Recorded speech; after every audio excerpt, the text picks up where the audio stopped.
Hello tout le monde, j'espère que vous allez bien. Alors aujourd'hui, comme promis, on se retrouve pour le tutoriel pour réaliser une explosion box sans utiliser la silhouette. Cette vidéo est une vidéo pour ma DT Pink and Paper et je vais utiliser la collection Willow Line de Crate Paper pour la réaliser. Alors vous allez pouvoir mettre autant de feuilles que vous voulez, mais moi j'ai choisi d'en utiliser 3. Donc la première est coupée de 30 cm sur 30 cm, la seconde est coupée à 27 sur 27 et la troisième à 24 sur 24. Et pour le couvercle, vous voyez, j'ai utilisé une feuille motif fleuri, mais vous allez voir que je vais changer. Mais elle est coupée de 23,8 sur 23,8 cm.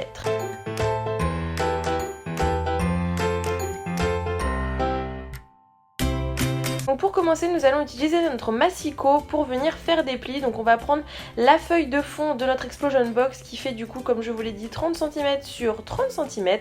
Et on va venir plier tous les 10 cm dans le sens de la longueur et dans le sens de la largeur. Donc bien sûr, moi j'ai un massicot qui fait aussi plioir, ce qui est très pratique. Sinon vous faites des petits repères à la règle et vous utilisez un plioir manuel.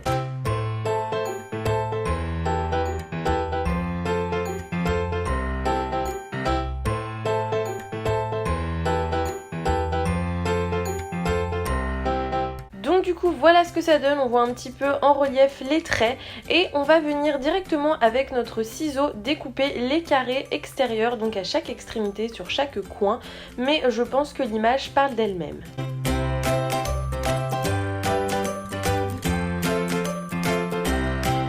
Une fois que c'est fait, je viens replier les bords que j'avais tracés tout à l'heure qu'il me reste, donc là cette fois-ci j'utilise mon plioir manuel.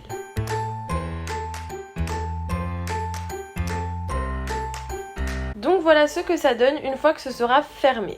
On va ensuite passer à notre second étage, donc notre seconde feuille que nous avons du coup coupée, comme je vous le disais, de 27 cm sur 27 cm. Et cette fois-ci, nous allons venir plier tous les 9 cm.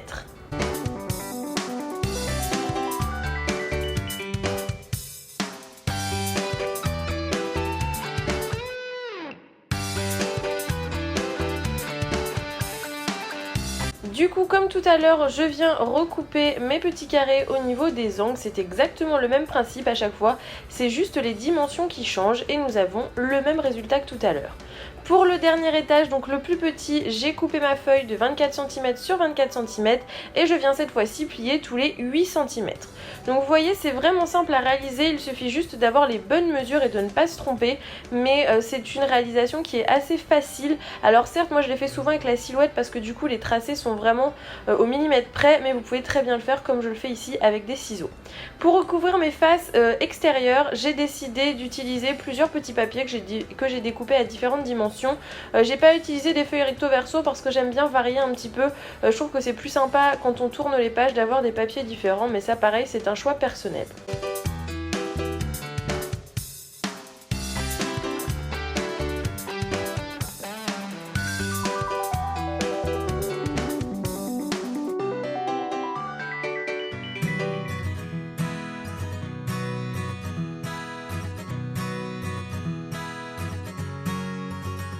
Du coup, voilà ce que ça donne. Donc on a bien à chaque fois le recto et le verso de chaque partie.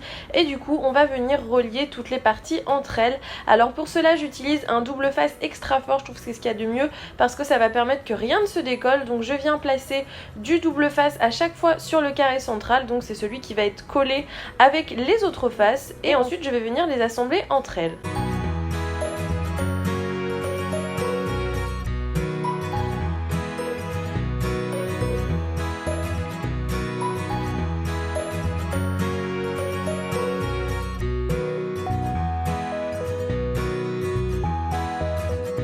Donc j'essaye d'à peu près centrer ma partie, mais je vous avoue que je mesure pas, je le fais à l'œil.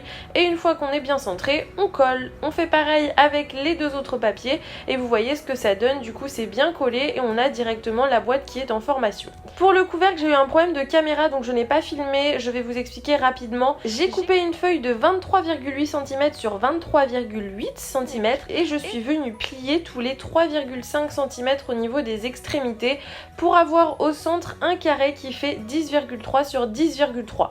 Je pense que c'est assez clair avec le dessin. C'est pareil, on va enlever les parties extérieures, mais cette fois-ci on va laisser à chaque fois une petite languette. Donc moi j'ai coupé comme ça à la main, j'ai pas du tout mesuré, qui va nous permettre par la suite de venir assembler notre couvercle. Du coup pour l'assemblage, comme tout à l'heure, j'utilise toujours mon double face extra fort, ça va me permettre que du coup mon couvercle se décolle pas. Surtout que le couvercle c'est ce qui va tenir l'entièreté de la boîte, donc il faut quand même qu'il soit assez solide.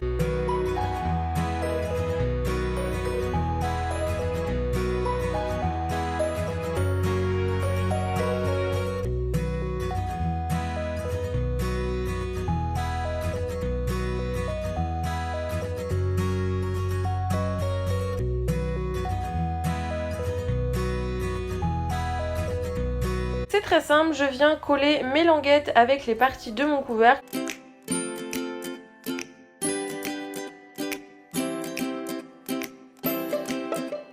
Donc voilà ce que ça donne et on va pouvoir venir le tester sur notre boîte. Normalement elle est assez large pour que vous puissiez quand même décorer comme vous le souhaitez votre boîte à l'intérieur, mais qu'il tienne bien toute la boîte.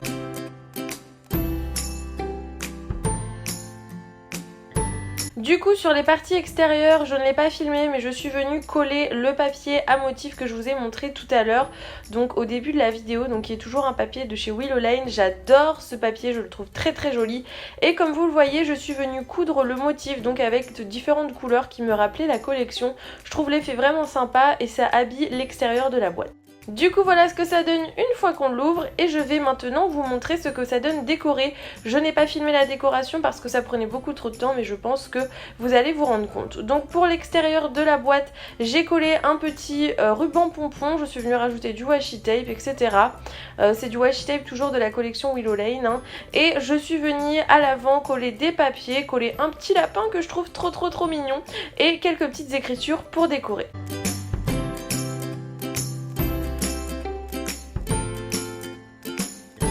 Du coup, une fois qu'on l'ouvre, voilà ce que ça donne. Donc vous voyez avec la déco ça fait tout, hein. Ça a vraiment transformé la boîte. Donc c'est une boîte à explosion sur notre voyage à La Réunion. Donc vous avez le titre au centre. Et ensuite je vais vous montrer partie par partie. Donc là j'ai fait des genres de petites bandelettes découpées. Donc je l'ai fait au ciseau, hein. J'ai pas un ciseau spécial pour faire ça. Mais je trouvais ça sympa, ça donnait du volume. J'ai rajouté pas mal de couture, vous allez le voir. Donc là j'ai cousu le motif du papier. Je suis venue rajouter des petits embellissements trop mignons. Et je suis revenue faire l'effet que je vous avais montré dans mon album glace que j'adore pour y glisser la photo, et ensuite j'ai décoré avec plusieurs embellissements.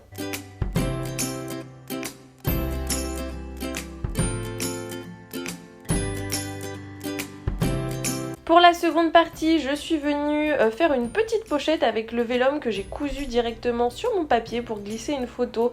Je trouve l'effet super sympa et alors je suis venue coller ce petit embellissement trop mignon panda que j'avais pareil de la collection que j'adore. Ensuite pour les deux pages suivantes, je suis venue faire quelque chose de très simple. Donc j'ai collé des stickers sur la première page et la seconde c'est une carte Project Life que j'ai redécoupée et que je suis venue décorer avec toujours des stickers. Ensuite j'ai fait le collage d'un vélum plus une photo et quelques petits washi tape, je trouvais ça sympa. Et pour finir, des petits stickers. Ensuite on passe à la troisième partie, donc j'ai mis une petite pochette transparente, je trouvais super sympa.